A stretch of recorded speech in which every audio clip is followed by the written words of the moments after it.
pessoal, eu sou Paulo Machado, estou aqui mais uma vez no CEPEC, Centro de Estudos e Pesquisas Espíritas de Curitiba, e hoje eu tenho o grande prazer de receber aqui ao meu lado o artista espírita Klaus Farige, que vai comentar um pouco também sobre o seu trabalho, sobre o que é transmitir o espiritismo através da arte e falar também sobre a terceira semana de arte espírita que está ocorrendo em todo o Brasil no mês de setembro. Klaus, seja muito bem-vindo à nossa casa. Eu que agradeço, Paulo. É um prazer estar aqui. Bacana. Klaus, conta um pouquinho pra gente. Eu gosto de começar aqui as nossas entrevistas sempre perguntando como que o espiritismo chegou na vida do meu entrevistado. No seu caso, como é que foi a entrada da doutrina espírita na sua vida? Começou lendo o Livro dos Espíritos, né? Para mim, ali foi um quebra-cabeça que foi solucionado. Foi rápido, foi instantâneo e foi emocionante. Ali eu me envolvi com a doutrina espírita. Que legal. As pessoas costumam dizer que ou a gente entra pelo amor ou pela dor, e na maioria das vezes é pela dor. No seu caso, foi uma curiosidade, uma inquietude que as respostas que você buscava que você não encontrava em outras religiões, ou foi algum episódio específico que te acabou... o que te motivou a ler o Livro dos Espíritos? Foi uma curiosidade. Essa questão da fenomenologia, né? Ela sempre mexeu comigo, né? Então, quando se contavam histórias de fantasmas, por exemplo, isso tocava muito fundo em mim, me despertava uma curiosidade muito grande. E quando eu li esse livro, eu falei, é isso que eu precisava, não é uma fantasia da minha cabeça. Tá aí, existe. Que legal. E você, então, você tem um trabalho no meio artístico, você é um artista profissional, com formação profissional na parte da arte. Como é que foi essa questão de você unir o poder da arte com todo o conhecimento da doutrina espírita e criar essa coisa única assim de arte espírita? O que é a arte espírita e como é que funciona o seu trabalho? Então, eu tenho formação profissional na área de teatro, né? Trabalho profissionalmente com teatro. E eu e minha companheira Gisele, a gente resolveu levar, que é atriz também, né? Levar esse trabalho com a arte dentro de uma casa espírita, a casa que a gente frequenta, né? Que é o Centro de Estudos Espíritas Fraternidade, aqui em Curitiba.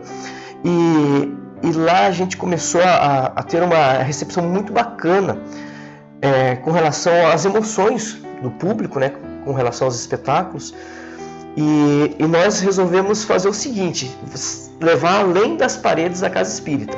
Então, como a gente já tinha uma experiência com o Festival de Curitiba, por exemplo, com teatro, nós montamos uma companhia de teatro para levar esse trabalho com a arte espírita, que para nós também era algo recente, porque a gente sempre considerou uma arte do bem, né? Algo bom, algo belo, algo que toque, que ajude na transformação moral, mas a gente não tinha muito essa questão da arte espírita. Será que tem uma arte espírita? Será que não tem? A gente tinha essas dúvidas, né? Até ali por 2013, 2014. Mas, um tempo depois, a gente conheceu o Edmundo César, um amigo nosso, quando a gente foi montar um espetáculo de teatro de rua, com essa questão do conhecimento espírita nos espetáculos, né? A gente utilizar essa energia boa que os espetáculos proporcionavam fora. Não que o que a gente fizesse antes não tivesse, mas era um pouco mais técnico do que emocional, né? Um pouco mais instrutivo. E com essa questão da doutrina espírita na arte ali, a gente teve que conhecer. E esse cara, o Edmundo César, um parceirão nosso, ele nos trouxe alguns conhecimentos muito bacanas. Por exemplo, o termo arte espírita foi Kardec, né, que perguntou aos espíritos se um dia teríamos a arte espírita. Então não é uma coisa criada por alguns artistas espíritas, né? Isso já está lá atrás. E essa borboleta, né, que é a resposta dos espíritos, é muito linda, que é comparada à borboleta, né? Essa borboleta da arte espírita, ela ia ter um momento dela muito mais intenso, né? E a gente tem certeza que o momento é agora, está acontecendo. Porque realmente o espiritismo, a mensagem espírita, ela pode ser comunicada de diversas formas, né? Através de livros, de psicografia, de grandes palestrantes, oradores. E a arte é um veículo muito poderoso para a transmissão dessa mensagem tão impactante. E o espiritismo, ele pode ser visto de duas maneiras, assim.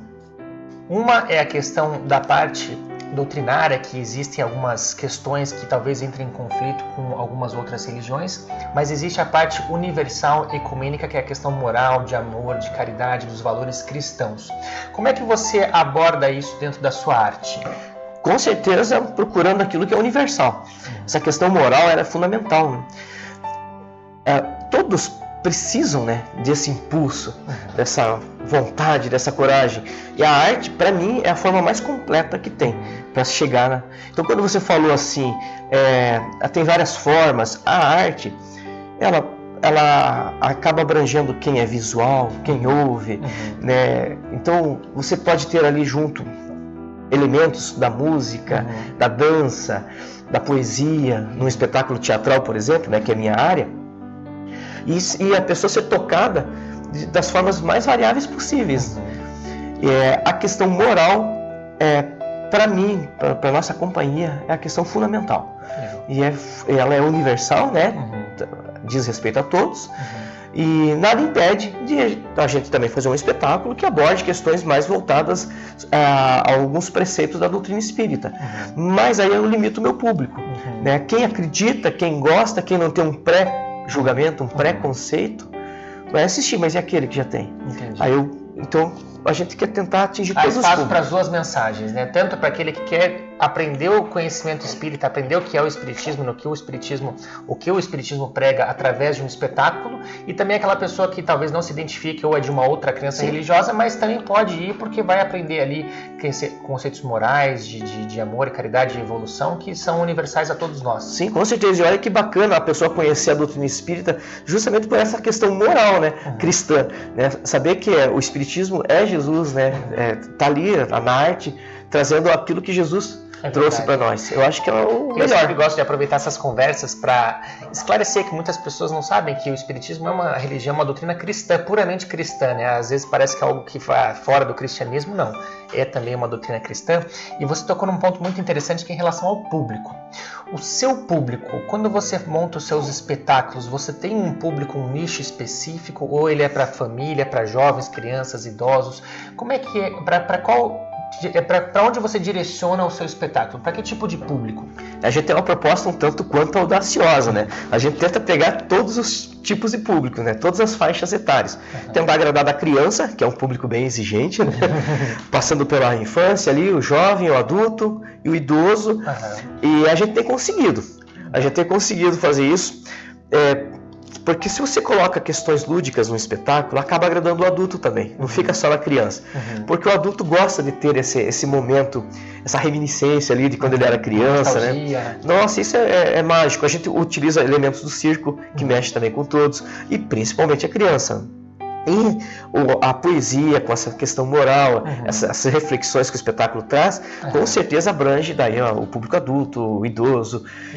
É uma proposta bem interessante que tem dado certo. Essa é a beleza da arte, né? Você pode pegar como um clássico aí o Pequeno Príncipe do Exupéry, ou coisas mais modernas como a Disney e Pixar, que conseguem passar uma mensagem que a criança vai captar de uma maneira, mas o adulto consegue perceber que há uma profundidade maior por trás daquela coisa lúdica e superficial ali, que encanta a criança e você acaba agradando todos os públicos. E quem não é um pouquinho criança? Quem não tem isso? É verdade. Tá ali dentro, né? A gente que às vezes quer deixar a criança esquecida, tá meio adormecida, e é uma forma de você resgatar isso, né? Com certeza, a gente quer deixar a criança um pouco ali. Até pelas convenções, né, do dia a dia, você vai crescendo, tantas regras, tantas formas, né? E a gente cai numa preocupação quando eu devia deixar a coisa ser mais espontânea de cada um, né? Se preocupar menos. E você sabe, aproveitar também essa oportunidade, às vezes há uma resistência quando você fala arte espírita, mas às vezes a pessoa pertence a uma outra denominação, mostrar aqui que os seus espetáculos, mesmo se a pessoa não for espírita, ela é muito bem-vinda e vai absorver a mensagem da mesma maneira, não é? Com certeza, e acontece, as pessoas nos trazem esses feedbacks, né? Olha, eu não imaginava que era isso.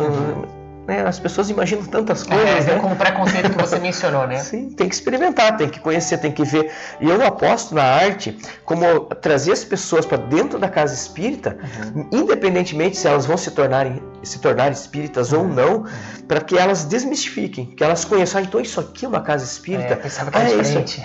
Então assim, a arte tem uma proposta muito bacana no meio espírita.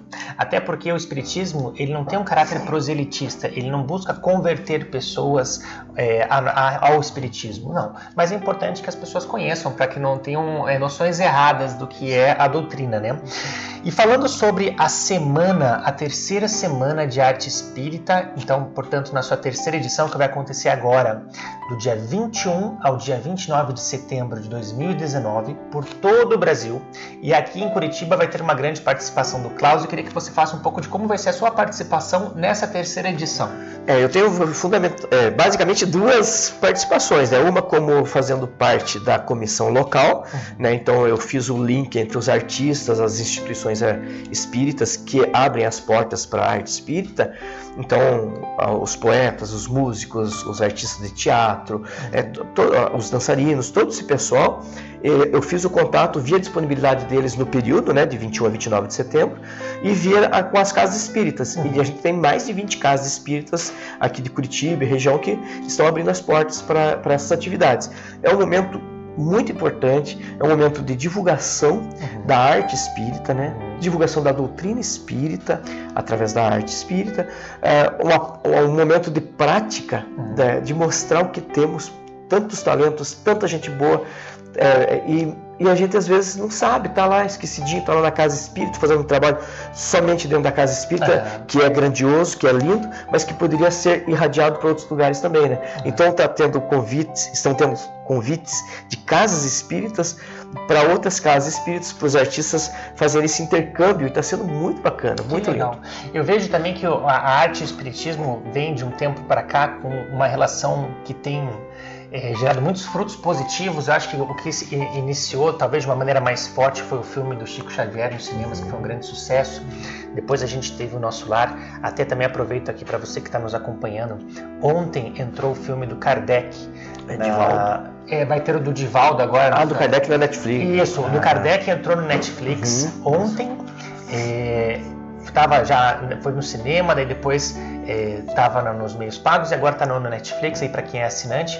Convido porque é uma forma de você conhecer como surgiu o espiritismo, e se você é espírita também, de prestigiar esse trabalho de pessoas que estão aí se esforçando para tornar público e conhecida a doutrina espírita. E como muito bem lembrou o Klaus, vai ter agora também no final do ano o filme, a cinebiografia de Divaldo Pereira Franco, que também um grande nome do espiritismo e que tem um papel fundamental na disseminação da doutrina, e através do seu exemplo de caridade. Se você não conhece o trabalho que ele faz na Mansão do Caminho, mais de 14 mil conferências, assim, uma pessoa que dedicou a vida ao espiritismo, junto com Chico Xavier aí, também é um grande nome. Fica a aproveitar esse nosso bate-papo para lembrar as pessoas aí de já promover esses espetáculos. Paulo, me permita? Claro. Eu estou me lembrando aqui que eu dei só metade da resposta, né? Eu falei que eu estou com duas atividades. Verdade. Uma fazendo parte da comissão local, né? E a outra? E a outra é participando, né, com a nossa companhia de teatro, Companhia G-Klaus de Teatro. Quem não conhece, por favor, conheçam. A gente tem uma proposta muito legal com a arte e que vale a pena conhecer. A gente tem espetáculos que trazem essa reflexão da família, dos valores, do amor, da amizade, do respeito, dos cuidados que a gente tem que ter com os julgamentos. E a gente vai estar com pelo menos 6 apresentações na Semana Nacional de Arte Espírita agora. Que bacana, Klaus. E lembrando também o pessoal que está nos assistindo que nós vamos colocar aqui os links na descrição, seja da Semana Espírita, seja da G-Klaus, da Companhia G-Klaus, para você poder conhecer melhor, saber como você pode assistir aos espetáculos. E todos esses links vão ficar aqui na descrição, tá? Dentre as suas peças, tem uma que me chamou a atenção, que vai estar presente também aqui, que é o carro-chefe Sorrir e Pensar. Sorrir e Pensar. Do que se trata essa peça? O espetáculo conta a história de um palhaço, o palhaço Tingão. Ele é mandado embora do circo depois que descobrem que ele é um ex-presidiário. Ele trabalhou durante muito tempo no circo, tudo muito bem, querido por todos, fazendo um trabalho amoroso. Mas o dono do circo, ele teve um julgamento precipitado, não quis saber o porquê do passado. Até, aliás, isso estava servindo de link para um próximo espetáculo nosso. A gente vai colocar o porquê que esse senhor que mandou o Tingão, que é o Seu Solé. Por que esse Seu Solé é uma pessoa amarga? Por que ele não quis saber, já demitiu? Só porque o cara é um ex-presidiário. Ele já, no meio do espetáculo, o Tingão coloca: mas eu não devo mais nada. Eu já paguei pelos meus erros. Mas as pessoas não entendem que eu me arrependo de verdade. Então, mexe com questões muito importantes na vida de uma pessoa. quem disse que a pessoa não pode se arrepender? Que ela não pode dar um novo rumo para a vida dela, um novo ponto de partida. E o espetáculo ele traz uma questão bem interessante da depressão, da bipolaridade, transtornos de humor. Quando você perde o chão, ocorre algo muito sério na tua vida que te leva a uma tristeza. Como que você pode lidar com isso? Então a gente traz a questão dos amigos, o olhar para dentro, tudo de um jeito divertido, lúdico. A gente usa acrobacias, usa malabares, muita poesia, e o espetáculo acaba sendo muito cativante. Que legal! Você sabe que eu estava pesquisando sobre o seu trabalho, eu vi que vocês foram para Macapá. Como é que foi essa história? Como é que vocês foram para lá no norte do Brasil, tão distante aqui de Curitiba? Então, nós temos amigos muito queridos lá que nos assistiram, que nos acompanharam já em alguns eventos, por exemplo, no Encontro Nacional de Arte Espírita, em São Paulo. O último foi em 2016. Aproveito já para dizer que o ano que vem será em Brasília, junto com o Fórum Nacional de Arte Espírita, né? O fórum ocorre de 2 em 2 anos. E então a gente acabou ficando um pouco conhecido por essa proposta que nós temos, né? E a Abrarte, Associação Brasileira de Artistas Espíritas, né, formada por muitos artistas espíritas do Brasil todo, acabam se unindo nesses eventos, se conhecendo, e um convida o outro e leva e faz. Tem todo aquele lance que a gente sabe que não é tão fácil, né? Sim. Tem um gasto com passagens aéreas, hospedagem, mas o pessoal faz aquele sacrifício todo e a gente vai lá de coração, faz um trabalho lindíssimo. 4 dias a gente fez 11 apresentações, 2 oficinas, inclusive com a apresentação na Federação Espírita do Amapá. A gente foi em 4 municípios do Amapá, inclusive na capital, né, Macapá. Fomos em institutos federais e no Amapá nós temos um índice muito elevado de jovens que se suicidam, né, ou que estão pensando em suicídio. E esse espetáculo ele traz essa vontade pela vida, essa coragem de encarar, sabe, esses momentos difíceis que todos nós podemos ter, né? Independentemente de como estamos hoje, não sabemos o dia da manhã. Então essas possibilidades que a arte traz para nos ajudar estão presentes em Sorrir e Pensar, esse espetáculo que você legal, Klaus. Você tocou num tema muito oportuno, porque nós estamos aqui entrando no mês de setembro. O mês de setembro é o Setembro Amarelo, conhecido como a prevenção ao suicídio. Sim. E você tem um trabalho também focado para pessoas que estão nesse momento difícil, e eu gostaria que você contasse um pouco sobre a sua palestra, sobre como é que é o seu trabalho nessa questão da prevenção ao suicídio. Eu sou palestrante e algo que sempre me chama a atenção é quando alguém está ali para te ouvir. Como que ela gostaria, mesmo que inconscientemente, de sair? Ela chega de um jeito, mas como que ela quer sair? Então eu tomo muito cuidado para tentar motivar. Porque a gente, às vezes, comete algumas gafes, né? Como espíritas. A gente foca muito nas nossas questões de passado, erros, karmas, né? Expiação. Isso, provas. Expiação, provas. E a gente deixa de lado algumas missões, né? E vão dizer, missão é coisa de missionário. Calma lá, mas será que nós não temos as nossas pequenas missões diárias? E uma das missões que eu posso ter é lutar contra esses momentos difíceis, né? Por exemplo, eu palestro na fluidoterapia. Que bom que é quem está indo lá conseguir sair um pouco com mais ânimo, né? Porque foi Jesus que falou, tem de bom ânimo. Ele não falou assim, tem de bom ânimo quando você fizer isso ou fizer aquilo. Ele simplesmente falou para você ter. Então, quer dizer que está dentro de cada um. E esse buscar, você pode encontrar numa palestra. Você pode encontrar no desejo de um palestrante de fazer com que você saia melhor. Então eu até fico alerta, né, que a gente tome cuidado com o que a gente fala, porque a gente não aumenta ainda o fardo, né? Não aumente mais o peso de quem nos procura. Muito bem colocado, porque às vezes a pessoa já está se sentindo mal e acaba sendo mais pesada. E você sabe, Klaus, não sei se você concorda comigo, mas eu acho que a depressão, que está um tema muito ligado ao suicídio, né? Ela é tão difícil de ser combatida porque ela suga a sua energia. Você, para conseguir sair da depressão, você precisa colocar em prática algumas ações na sua vida, mas você não tem energia para colocar em prática essas ações justamente porque ela vai ali no âmago e suga essa tua energia. E por isso, uma ajuda externa é tão importante. Às vezes, um espetáculo, uma arte, uma palavra sua pode dar aquele início, aquela faísca de energia que a pessoa precisa para iniciar o ciclo que vai tirar ela dessa situação. Com certeza, é o buscar, né? Cada um indo buscar. Quando eu vou assistir um espetáculo, que eu vá para buscar algo bom, né? Quando eu vou buscar um tratamento da nossa medicina, que a gente busque com o desejo de sair melhor mesmo, né? Aí começa um processo que é interno, né? A gente dá a nossa contribuição de autocura. Então, se precisar, vamos fazer isso mesmo coletivamente, porque sozinho não é fácil para ninguém, né? Nós precisamos. Até você que está nos assistindo, se você nesse momento está passando por um momento difícil, uma das tendências que nós temos é nos fecharmos, né? E acabamos não indo atrás de ajuda. E tente lutar contra isso mesmo, porque nessa situação sozinho é muito difícil. E uma coisa que eu sempre acho importante que seja dita é que ninguém está imune à depressão e ao risco do suicídio. Não é algo exclusivo de pessoas ruins, pessoas pouco espiritualizadas. E uma coisa que me trouxe uma vez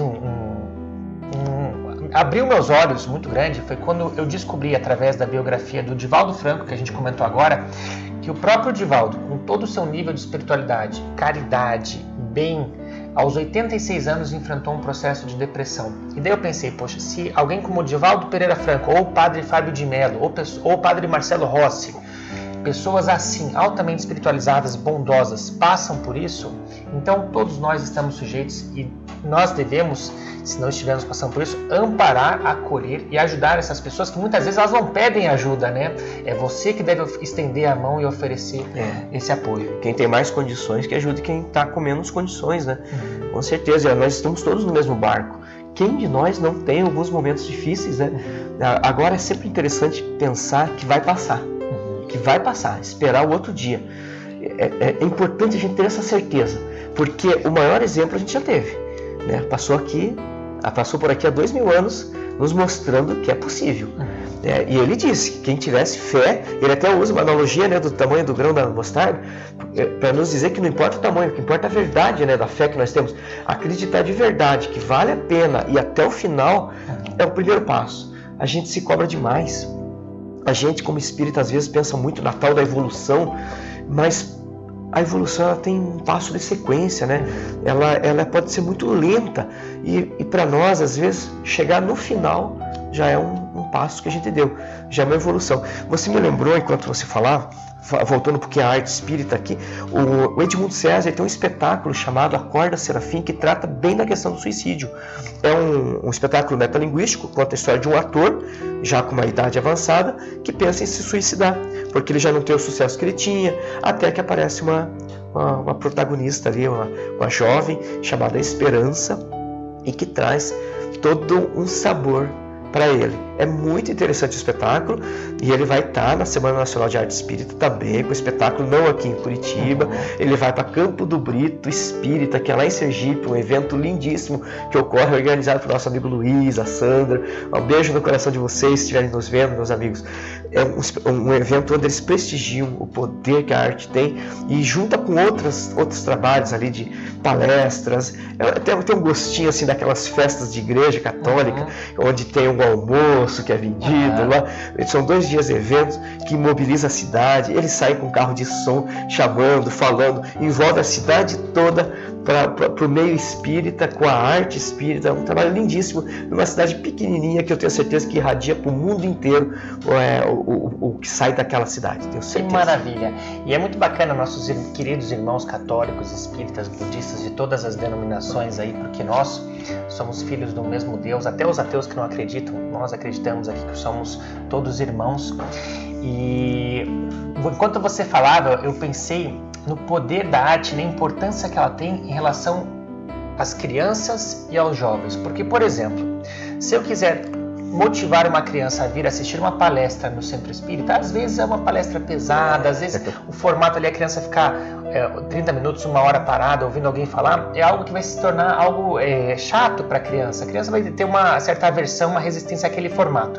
Enquanto que se você faz um espetáculo lúdico e passa a mensagem da mesma maneira, então eu queria que você falasse um pouquinho sobre a importância da arte espírita na questão da criança e do adolescente. E você falando, Paulo, me vê a imagem de crianças antecedendo uma palestra, fazendo um esquete, cantando, dançando, declamando poesia. Que coisa linda, né? Quem sabe passar um clipe, né, de um trabalho da evangelização antes da palestra.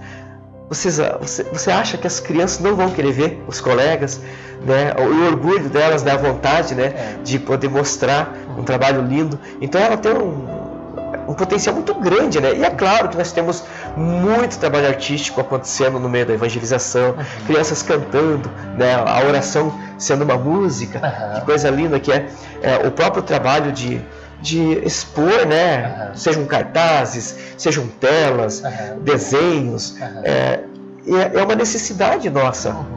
A gente foi criança, a gente sabe o quanto mexia com a gente. Um fantoche, né, no teatro de bonecos, quanto que é gostoso de você ver a criança com a mãozinha ali, né, mostrando, se expondo ali, às vezes tímida, quietinha, naquele momento ela faz coisas incríveis. Né? E se solta, né? E você sabe que tem uma frase do David Jones, um grande publicitário, que diz o seguinte: comunicação não é o que você diz, mas o que o outro escuta. Se você pensa na cabecinha da criança ali, ela deve ser atingida de uma outra maneira, não é através da maneira como nós conversamos. Então fica um convite também às classes espíritas que estão acompanhando, que reflitam sobre essa questão do trabalho com a infância e com a adolescência, porque muitas vezes a resistência deles é quebrada através dessa questão do lúdico, da arte, da poesia, do espetáculo, do teatro, que é uma coisa tão valiosa. Né? É atrativo, eles querem, experimentem e vocês vão ver o resultado. Vocês vão ver mais crianças, mais jovens nos bancos ali das casas espíritas, nos salões, assistindo, se interessando e sendo futuros trabalhadores, futuros motivadores da vida. Que bacana. Até porque às vezes você vai colocar a Bíblia para uma pessoa ler, para uma criança ler, ou o Livro dos Espíritos, é complicado você começar por esse caminho, né? Então há outros meios até que ela desenvolva o nível de maturidade necessário para evoluir. Sim. E caminhando já para a parte final então aqui da nossa entrevista, não poderia deixar de perguntar, já que a gente está falando sobre jovens, o YouTube hoje se tornou uma grande plataforma aí de disseminação de conteúdo. Tem alguns canais aí que fazem comédia, estilo da Porta dos Fundos lá, mas a parte também com um caráter religioso, que é o dos Confinados, que eles são evangélicos. Tem Amigos da Luz, que tem um canal bacana da comédia espírita, que se você não conhece também fica o convite para você com Amigos da Luz, um grupo de comédia que aborda a temática espírita. Você e a Gisele aqui também, muito bem representada pelo Klaus aqui, vamos prestigiar também o nome da Gisele aqui nesse trabalho maravilhoso que a Klaus realiza. Um grande beijo a você. Vocês têm algum plano para vocês começarem a abordar mais, de repente ter um canal, fazer esses sketches que eles falam, né, em 4 minutos, assim, tomadas curtas de humor, de arte, de poesia, não necessariamente do humor também, né, mas todas as formas de arte, mas vocês desbravarem essa seara da internet através do YouTube? Você sabe que se dizem que são os espíritos que nos dirigem, né? Eu acho que eles nesse momento não estão nos dirigindo para esse caminho. Por que eu estou dizendo isso? Porque eu tenho um pouco de respeito, talvez exagerado com relação a esse trabalho. Porque você tem que ter equipamentos bons, você tem que ter disponibilidade de tempo, é quase um sacerdócio. E a minha pergunta é a seguinte: eu vou dar conta? Será que eu não vou comprometer um pouco do que eu tenho agora? Será que eu não vou abraçar algo demais? Mas vocês podem dizer assim, mas para fazer algo curto, rápido, eu não sei, porque tudo exige muito respeito, carinho, responsabilidade, empenho, né? São tentativas. É muito interessante a gente começar a ver esse outro lado desse pessoal que são os youtubers, né? Eu sempre fico pensando assim, nossa, quanto trabalho para chegar nisso aqui. Né? Fica essa provocação positiva, porque muitas vezes realmente o seu papel, a sua missão, a gente estava falando sobre missão, às vezes é no contato humano ali e de repente não seja esse o caminho a se seguir. E também às vezes a pessoa acha, porque é um vídeo de 4 minutos que a pessoa gastou 4 minutos para gravar. Às vezes são horas e horas e dias para sair um produto final de 4 minutos. Então não vamos pensar que é tão simples. Mas a questão do YouTube eu perguntei porque eu, particularmente, é uma coisa pessoal minha, me encanta a questão dele estar onipresente e 24 horas disponível a todos. Temos grandes nomes espíritas que estão desenvolvendo cada vez mais um trabalho, como o Haroldo Dutra Dias, que o canal dele está crescendo bastante, o Rossandro Kinge e tantos outros aí, pelo potencial de atingir muitas pessoas. Porque, claro, nada substitui isso aqui. Eu encostar e estar aqui junto de você, e esse calor do público, com as crianças, você ali, e talvez o seu caminho com a Gi seja nessa seara, tal. Mas a questão de quantas pessoas você pode alcançar através da sua mensagem é impressionante. É algo para se pensar, né? Eu vou pensar com carinho. Fica uma provocação positiva e amistosa aqui. Vamos pensar assim. Você falou da Gi, minha parceirona aí, né? Sintonia total de ideias, de intenções, de vontades, de empenho, de trabalho. Mas tem também o meu pai, né? O Valdir, meu Frigini, que faz parte da companhia. Não podemos deixar de falar do meu pai. Então, um grande abraço ao Valdir também. Tem uma barbona lá, a gente chama de Papai Noel, a gente fala qual é a companhia que tem o Papai Noel. Que tem o Papai Noel operando nosso som, mas ele também interpreta, né? Alguns dos nossos espetáculos. Então estamos aí junto aí, Valdir. Depois você fala. É claro, nosso respeito, nosso carinho também e a nossa gratidão, a sua contribuição a esse trabalho bonito que é realizado pela G. Klaus. Bom, nós estamos com o nosso tempo esgotado aqui. Eu agradeço muito, Klaus, fiquei muito feliz com o nosso bate-papo, com o trabalho que vocês realizam. Convido vocês, vou repetir aqui, nós vamos deixar os links aqui para que você queira saber mais sobre a Semana de Arte Espírita, sobre a Companhia G. Klaus, sobre o trabalho, sobre os espetáculos, os vídeos. A gente vai fornecer uma forma de vocês conhecerem mais e terem acesso a esse conteúdo. E para finalizar, eu vou abrir aqui um espaço para que você deixe uma mensagem no contexto do Setembro Amarelo, para uma pessoa que está passando por uma dificuldade nesse momento, uma mensagem de esperança para quem está nos assistindo. Olha, nós falamos aqui basicamente sobre a arte, né? Falamos mais sobre a arte. A arte, ela dá ânimo, ela dá força, dá coragem. Deixa essa arte entrar em você, aproveite. É um bom caminho, é uma boa opção. Experimente, depois vocês contem pra gente como que foi. Ah, mas se tem alguma coisa que você não curtiu, não desista, olha outra coisa. Eu sempre vou falar aqui do poder que a arte espírita tem. Essa borboleta que está por aí, ela quer pousar. Então deixa ela pousar no teu coração, se envolva. Utilize a arte para que você consiga chegar até o fim, como nós todos vamos chegar, como todos nós queremos chegar, tá bom? Muito obrigado, Klaus. Obrigado a você que nos acompanhou até aqui. Convido a conhecer também o trabalho do CPEC. Nós vamos deixar o link da casa aqui, conhecer as palestras, as atividades da casa. Vocês serão muito bem-vindos e acolhidos. E agradeço mais uma vez a toda a nossa equipe que contribuiu para essa entrevista. Que a luz de nosso Senhor Jesus Cristo ilumine a cada um de nós. Que assim seja. Até uma próxima, pessoal.